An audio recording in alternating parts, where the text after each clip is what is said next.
Hey everyone, welcome back to News for Science, where we discuss comics, movies, games, and more. And we're going to be talking about what Marvel Spider-Man 2 could have been had they included some of the family members of Venom. And I'm talking about, like, besides Scream, there's other characters like Riot that could have showed up in Venom. And according to some of the leaks, I think Tony Todd posted an image and it showed an image of Riot, which happens to have like a blue hue to his body. If you ever read any Spider-Man comics, they appeared in like back in the 90s where like there was a bunch of symbiotes and Scream was one of them. But we did get a version of Scream in Marvel Spider-Man 2. Originally, the original person that actually was or donned the Scream symbiote was Donna Diego. And they made Mary Jane Scream only briefly. You only fought her, it was a boss fight, and that's pretty much it. But I thought that was a really interesting take from Insomniac Games.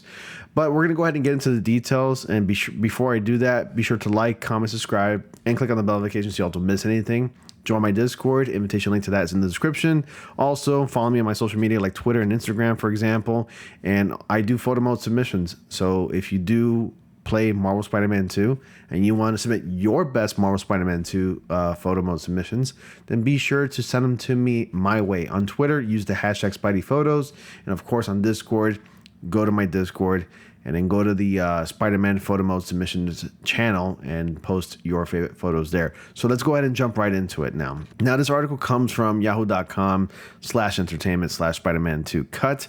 And it says here that Spider-Man 2 Cut content suggests several other members of Venom's extended symbiote family were once planned for the sequel. Honestly, I think the game is fine the way it is. I think it's a great game. I really enjoyed it. I did recant my decision earlier when I did say that in my initial review of Marvel Spider-Man 2 that it was a 9 out of 10.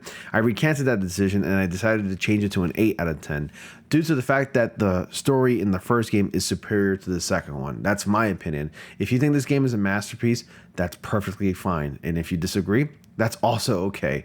No worries. You're allowed to have your opinion. You're allowed to feel a way about a game however you want to feel. You can feel a certain way about it if you like. If you don't like the way I feel about the game, oh well, I don't know what to tell you. Sorry. So here it says Peter Parker and Miles had a heck of a time tackling Venom in Marvel Spider-Man 2, but judging by cut content that's recently come to light, they got off lightly.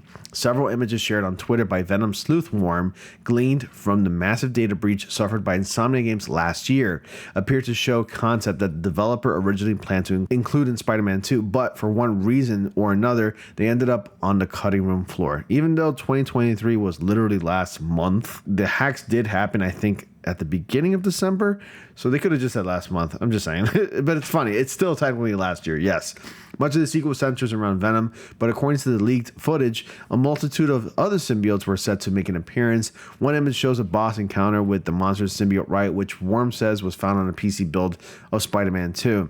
With bulging blue hued arms and the size of the tree trunks, this guy looks like he could pack an even greater punch than the mighty Venom. Additional images showcasing in-game character models suggest Riot was set to appear alongside other Life Foundation symbiotes, including Agony, Phage, and Lasher. Those characters, those symbiotes appeared in like the famous Marvel comics with those symbiotes, and I forgot the name of the actual storyline. I think it's called Agony something. I don't remember, but those characters only had appeared during that time. There have been other characters that have donned the Scream persona or have been Scream in the comics. Donna Diego was the first one to be Scream, so that was an example. And I think that was the most we were going to see out of like the Venom extended family, which was Scream. So I was surprised. That was a big surprise for me when that happened. And I'm like, where's this going? When Venom was like, had his arm on her. And I'm like, oh man, he's putting a symbiote. Are we going to get an original character? And it was just an Easter egg or a reference to the comic books. And that's pretty much all we were going to get as far as the symbiote extended family goes, which was surprising. So I think if they added Agony, Phage, and Lasher, it would have over-convoluted the game and made it a bit of a mess. Like, it would have been more of a messy finale, if you will, I guess. So as you might expect, according to the leak, all these additional symbiotes meant even events would have played out differently, though we don't know exactly how Riot and Co. would fit in. It's claimed that Venom would have shown up in Act 2, in the arc based on the separation anxiety. So that was the comic that I was thinking of, and I just totally drew a blank right there. Yeah, the separation anxiety storyline is where Scream makes her appearance in the comics, and so does the other symbiote family. It's a really cool comic. You should definitely read it. It's an old one. It's on. It's from 1995. I actually had those comics in my comic book collection in there in my closet. So it's unclear when and why these ideas were scrapped, but even without extra symbiotes, Insomniac's latest earned a glowing review from us. It improves on its predecessor across the board while saluting the superhero genre over the last 30 years as a whole. We said in our Marvel Spider-Man 2 review, with captivating narrative and unrivaled spectacle, it's quintessential superhero game in story and mechanical terms. Why did I say mechanical arms?